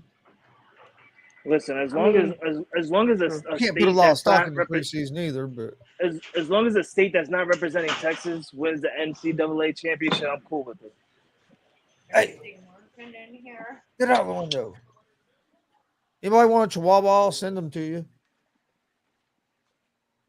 Jay, what team are you representing this year in football? Is it a Houston team? Is it a like? Yeah, who's your college football team, Jay? My college football team sucks. So. I like IU. We're terrible. Same team it's always been, Longhorns. Longhorns. My whole family, you gotta understand, man. My whole family are UT graduates, from my cousins to my uncles and aunts. I mean, my nephews are all going. I mean, so yeah, man. Everybody just goes to UT. That's where they go to school. So yeah. Why did you go to Texas Tech? I didn't go to Texas Tech. I know. I'm just joking with you, Jay. Smile a little No, I bit. just answered the question. You little handsome devil, you. What about Baylor? No, Texas. I don't know how good they're going to be this year, but in a few years, with some of the recruits they're getting in there, I think they're going to be competing up there at the high level. You got to be. Jay has to be excited about getting Manning. Yeah, it's going to be nice to. I think hopefully they can build around that with through our other drafts. People want to come play with him, and hopefully it'll revitalize that program. We've been kind of dormant for a long time now, so hopefully that'll get us back in the mode. Frankie, your college team, Notre Dame. I take it. I do like Notre Dame. I also like Alabama because of Nick Saban. But I've been hiding high hopes on Notre Dame, honestly, and they've been failing me year after year. And freaking I thought they almost had it last year, and Jay ruined it. Jay ruined it for me. I thought he was gonna be on my side, but Jay's like, nah, man, they're not gonna win it. And let me bet you this. Let me bet you this. And I'm like, damn it, Jay. But yeah, I like Notre Dame and I like Alabama because of Nick Saban. Also because New England gets all their pieces from Alabama. Yeah, I want to go to a game at Notre Dame. I haven't made it there to a game yet. But fuck, it's hard to get tickets a lot of times. It's hard. You know what, Chris? That's far for me. That's far, bro.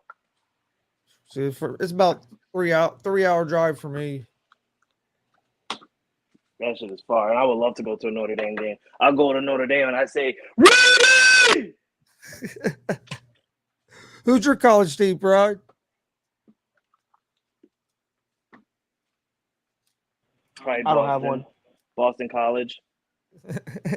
He said I don't have one. What do you guys think about the Angels up for sale? You think that maybe they might move out of Los Angeles if they get new owners? They should. California has too much teams already, damn it. Seriously, how many teams are in California? They got Oakland. They got the 2 LAs, San Diego. What else they got? San Francisco, that's 5 already. Yeah. Like, what the hell? Move away. There's other states that need baseball. I'd probably go to Vegas. Vegas doesn't have a baseball team. Exactly. I look for Vegas getting one soon. What would they do? That would be funny on what would they be called. Could you imagine could you imagine the Las Vegas Angels? Think about that. The city of sin, and you put the Las Vegas Angels in there. Hey, it could happen. Sin City Angels. Yeah, Man, who knows what happens? I do think with all the betting going on in Vegas, all these other Vegas getting a hockey team and getting other league now NFL. I do see maybe baseball getting in there and having a team there in Vegas. We're gonna get a basketball team soon too. Yeah. Oh, did you just see that? It's got to be alive. Nobody's seen it, Jay. Man, so hey, real quick. So like he was saying, Gaza was saying, Mexico's playing Chinese Taipei, and Mexico gets the ball. Well, the Chinese guy was running from third to home plate. Yeah. The ball gets grounded into the first baseman. The first baseman throws it to the catcher. They get the guy in a rundown, and the damn catcher throws the ball completely away from the third baseman and allows the guy to score anyway. Oh my man! All right, first of all, Jay, they're not guys, they're boys. He hit the But I see runner in what the you back. mean. No, they're guys. They're guys. When the catcher They're threw the guys. ball, it hit the runner in the back. What a time to be alive. That was amazing. Chinese Taipei up 2-1. Damn it. This is why Mexico don't play baseball. They stick to their Yeah, own they're sport. primarily soccer. You threw it right off the runner. Where are you throwing the ball? Come on, bud. They should stick to their sport. What's it called again, Jay? Football. It's football. It's not football. It's football. It's football. I think there's a U instead of two double O's. I don't know. Whatever. How's Pearland? Pearland. We won yesterday, man. Hey, we're back in it now. I think they play again today. Yeah, I was going to ask you. I tried to find out. Do you know what time they play? I'm not sure. I haven't seen the schedule. Usually it'll come up on the corner of the TV. They're Southwest, right? That's their region. Is it Southwest? Yeah, they're Southwest. That's Chris trying to be nice and say, damn it, Jay, look at your TV and look at the corner. They haven't had it up today. Right now they're talking about the WNBA game tonight. Did you guys watch that WNBA game last night? That was a good playoff game. I did, and no, it wasn't. It was sad. Shut up. I thought Asanya was going to bring Liberty back. She went on that run. So It looked like they were going to make a comeback and put out the sky. I thought so too, man. And I had to be a man and go up to Mike, and I said, "Man, you guys suck." Yeah, I thought they were going to come Rob back. Scott wanted to comment on. I said, "Rob, you're not even a true Chicago native fan. Stop it. Get out of this comment." Hall of Fame quarterback Lynn Dawson passed away at 87. 7 o'clock. They play at 7 o'clock. Yeah, he was the first guy to be with the Chiefs and hold that first Lombardi trophy, right? Worked for 33 years as a broadcast analyst for the Chiefs as well. Yeah, talk about a hell of a career. I mean, he lived a long damn time. 87, that's a long damn time. That's two good broadcasters we've lost real close together because you had Vin Scully and now Lynn That's Dawson. right. Yeah. Sad, man. And they lived longer than Bill Russell. So sad. Yeah, I mean, hey, when you get to that length of life, I mean, that's amazing. Colts lost a punter for the season. Listen, you just got to do this. When you turn 80, don't just sit around in your house on your love seat thinking life is just, ticking the time and stuff like that. Nah, go out to the club, get yourself wet, man. Go have some fun. Have some fun. Get your groove on. Smoke some marijuana. It's legal in some states. Have fun. Like, do what Jay do. Pop some Viagra and have fun. Hey, pow, pow, pow, pow. Pow, Poundland that shit, right, Jay? You 80 years old. Hey, listen. Hey, I kid you not. Hey, last night I popped a couple. After Pearland won, I popped a couple, went into the wife and said, Pearland! Pow, pow. Jay's on another one today. Oh, Poor Melanie. She said, What are you talking about? I said, don't worry about it. Just take off your underwear. Turn on the light. Let's go. Oh, my God. son of a bitch. Jay went in and she said, You think Bryce Harper coming back to the Phillies will help them try to make a playoff push? Well, they're not far out. They're right in there. I can't imagine not. He hit 2 home runs yesterday in a rehab assignment, so he's getting pretty close to coming back. Yeah, I don't see why it would. I mean, they're very close into the standings. Matter of fact, they're certainly not going to get the Mets, but that wild card, I could see them possibly. Looks like they are right there. Matter of fact, they're in the wild card. So you got Atlanta and Philadelphia and San Diego as your 3 wild card spots, and then Milwaukee's about a game and a half back. So yeah, so they're in the playoff hunt. The Padres are terrible. How did the Padres end up this terrible with all the moves they made? How do you mess this up? And they have royally somehow. They're not focused. They all want to be focused on their homeboy getting suspended that 80 games. Like, get the hell out of there. Stop focusing on your man getting 80 games and focus on getting that wild card spot. That's what you guys need to do. He's clearly not coming back to help you guys, and he's clearly not coming back to save you. So No, I agree. Because they've looked terrible, and when they made the move for Soto and Bell and Hader, I really thought they would be. I mean, that they would make a push. Not saying they're going to go to the World Series or anything, but thought they'd at least be in make a playoff push and look like maybe a sort of a contender. But they've looked terrible. And you're right, though. It all started when with this Tatis news because everybody was all excited about him coming back, and then all of a sudden it turned into he's not going to be playing for this year and 30 games next year. Yeah, it's not like, I mean, me personally, after 40 games this year, the vibe just started getting along that, all right, look, we personally don't care if we win the division. We just want to stay in the wild card, right? And then they're hyping up his return and all this stuff, and everyone's on board and whatnot. And then, he gets popped. And then after he gets popped, it goes, oh, man, we're so disappointed. He's a piece of shit. He's garbage. He's worthless. And all that stuff. And it's like, you know who else is worthless? You guys. You guys are playing like shit. So, you know what I mean? Like, in terms of morals, you can call him a bad person, but guess what? You guys are bad players. So, fuck off, all right? It's a shame because honestly, I'm on the verge of just like San Diego's starting to slowly become the reincarnation of the Milwaukee Brewers. They're slowly becoming it.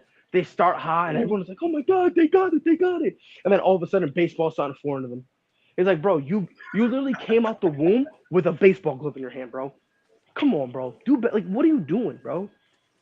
So, Brian, what team do you think that what team in the playoffs right now or the hunt? Let's just say in the hunt, do you think falls out of contention? Like, what team do you think is going to fall off and not be there that you think may have once been there? I mean, obviously San Diego. This one kind of doesn't count because I thought that, I thought they were going to do something earlier this year, and they've kind of been atrocious all year. The Giants, if I could take a different variation of the question, because before I thought the Giants were going to be fine. Sure, yeah, they were close. They were close with the Dodgers in the league. They were at one, right? Yeah, you know what I mean. And then all of a sudden they fell off.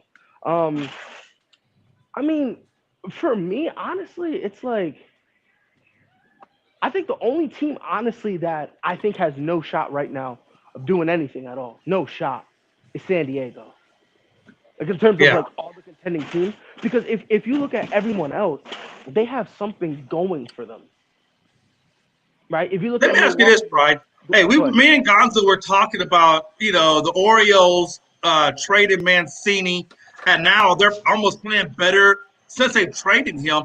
And they have beaten a couple of teams that are pretty good. I know they beat Toronto and so forth. Mm-hmm. What do you think about the Orioles? I mean, how far do you think they'll make it?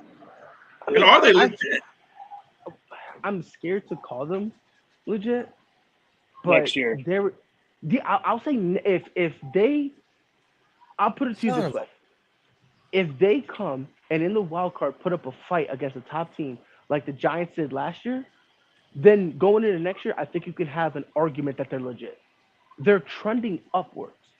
However, with all that said, Baltimore is a team that if you sleep on, they will sweep you. You will get bumped in the wild card if you sleep on this team. You will get swept the Yankees could get swept by them. If they match up with Seattle, if Seattle sleeps on them, there's a legitimate, if you sleep on Baltimore, and it's not popular to say that because, Baltimore's been, they've been the Chris Davis of, that not the AL East, but the entire MLB. If y'all don't know what Chris Davis, look up at the end of his career. I think at one point he went 0 for 136 or something like that. What a guy. And he still started. That lets you know how bad they were.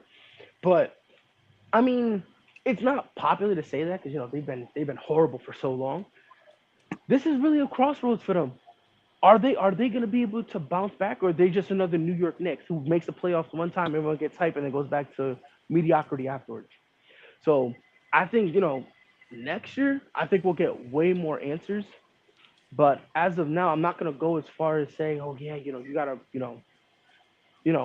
they're a threat. But you sleep on them, they'll punch you in the throat.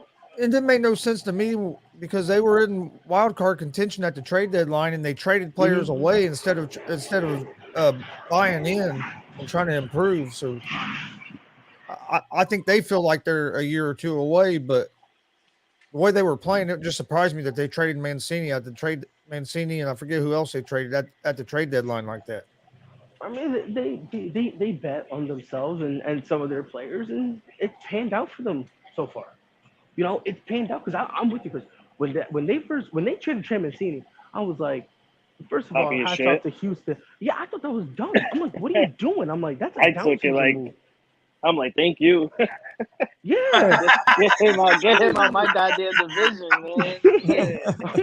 I'm like, all right, cool. You know, you got it or whatever. And then as time went on, all of a sudden they're still winning. I'm like, okay, you know, they bet on themselves. You know, congratulations to them. You know, but I'm more concerned about the long term impact going to next year. Because next year, you not having Trey Mancini, how is that going to impact you? That's honestly my concern. You know what I mean? Because when you trade a guy mid deadline, you know, you can make some adjustments and you know maybe you can kind of finesse your way through half a season. Finessing yourself through a whole season, that's different. So it's gonna be very interesting to see how Baltimore acts next year. And that's what, and you know what? I'm glad you said that very perfect line right there because that's what I've been trying to tell Jonathan Mantis about Joey Gallo and the damn Dodgers. He's so excited with Joey Gallo and what he's doing. I'm keep telling him, I say, yo, John, Joey Gallo, he did this same exact thing last year New for the York, Yankees he when we did the traded same. for him. Yes, He did the same thing. Same exact thing. Yes, he did the same And then thing. He this was season phenomenal. started and he was horrible. Yeah, So like he did the same. Yep, it's the same thing. As soon as he got there, you know, when y'all traded for him, from Texas, he was great. He was phenomenal. There was talks like, all right, yo, we got to give him like a 6-7 year deal because we got to keep him in there. And then all of a sudden, my guy couldn't do anything. You guys see where Tiger and McIlroy are starting a golf league? it's about time Tigers start. Yeah, I saw something. I didn't get the full details, but I saw something to that effect. It's going to be some kind of virtual thing, 2-hour, 18-hole virtual thing. They're going to have like I think it said 6 teams with 3 guys or something. 2 hours for Called 18 the holes. TGL. It's insane. They don't even get 2 hours for 18 holes. That's disrespectful. That's crazy. And then the PGA added a whole lot of money and stuff for next year's tour to try to keep players from leaving to go to live.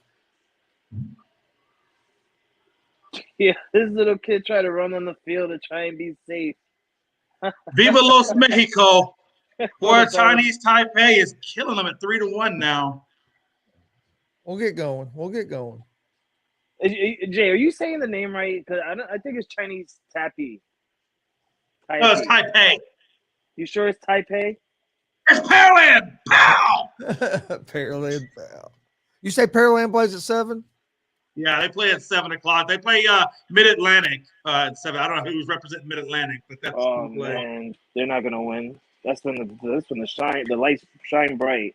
They're not gonna win. Hey. I'm sorry.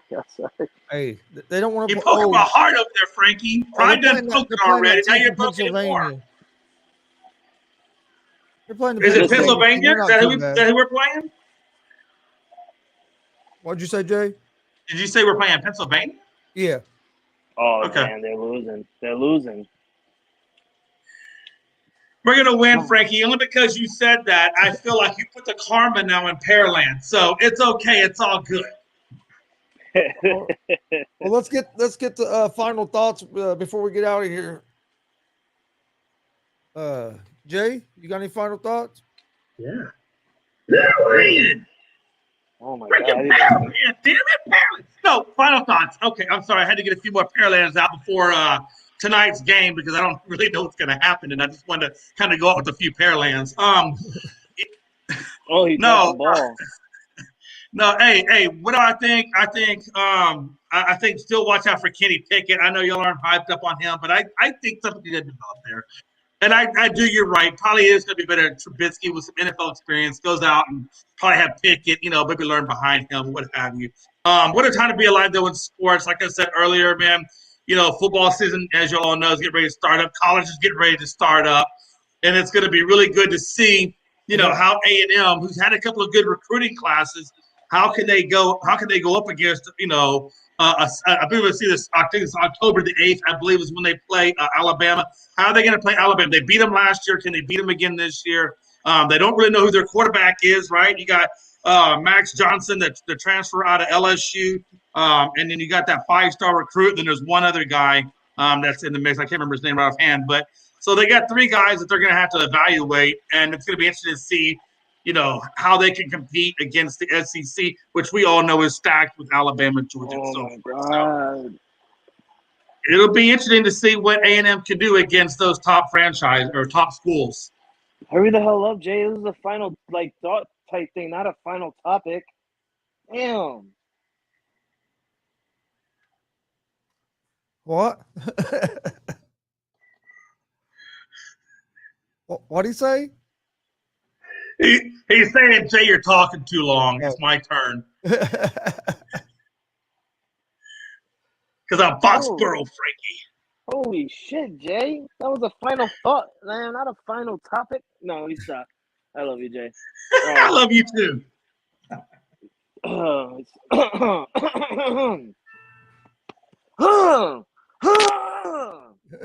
right. My final thought. So yeah, I'm hoping Houston lose tonight. Do you guys play tonight, Jay? Yes, we do. We play the Twins. We swept them last night, and we got 2 more games against them left to go. All right, good. I'm gonna be watching. I get a day off tonight, so I get to sit back and relax and watch some of these teams play. My team don't play today, so that's relaxing before we go on a 4-game stretch in Oakland. And then we're basically on the West Coast for quite a while. We got Oakland, and then we got the Angels right after. So we got a little bit of a West Coast stretch. So we got a day off. I'll be watching some baseball. I'm going to continue watching some of this Little League World Series until we get to the Pearland game, because I really expect Pearland to lose to Pennsylvania. So I can't wait for that one. And get ready for football, ladies and gentlemen. This is the final week of preseason starting tomorrow. There'll be no more preseason, and then we're back to regular season where we all shit talk each other, but in a good way. In a good way, boys. Okay, we shit talk each other in a good way, and we still, and we start to love each other again. It's gonna be good. It's gonna be good. Also, don't forget, tune into Unscripted this Saturday. You can obviously tune in tomorrow as well, but tune in this Saturday where the boys and myself. I'm gonna try and be on. The boys and myself. We're gonna discuss and let you guys know about our draft pick for our fantasy football league that starts this Friday, and we have a league of 20 people. It's gonna be amazing. I can't wait. And it's gonna be hard to get some players, Jay. I just thought about that. We're not gonna get that much good starters like we did last year. Oh yeah, it's gonna be people. It's gonna be different. Okay, so real quick, Frankie. Hey, let me ask you this. Again, 20 teams in. You're drafting at 15. God forbid, but if you hard drafting at 15, what are you gonna do? Are you taking best available, or are you taking positional need? Wait, what'd you say? What'd you say, Jay? I said, so if you're drafted 15, are you taking positional need or best available? Oh man, at that point, I'm gonna have to pull a Bill Belichick move and fill in position needed and see what I can do, via trade to other players and stuff like that. I gotta make some moves and see what I can do. I mean, let's be honest. I think in this type of draft, oh my God, running backs are going to be at a premium. If I'm 15 or lower, I'm dropping out.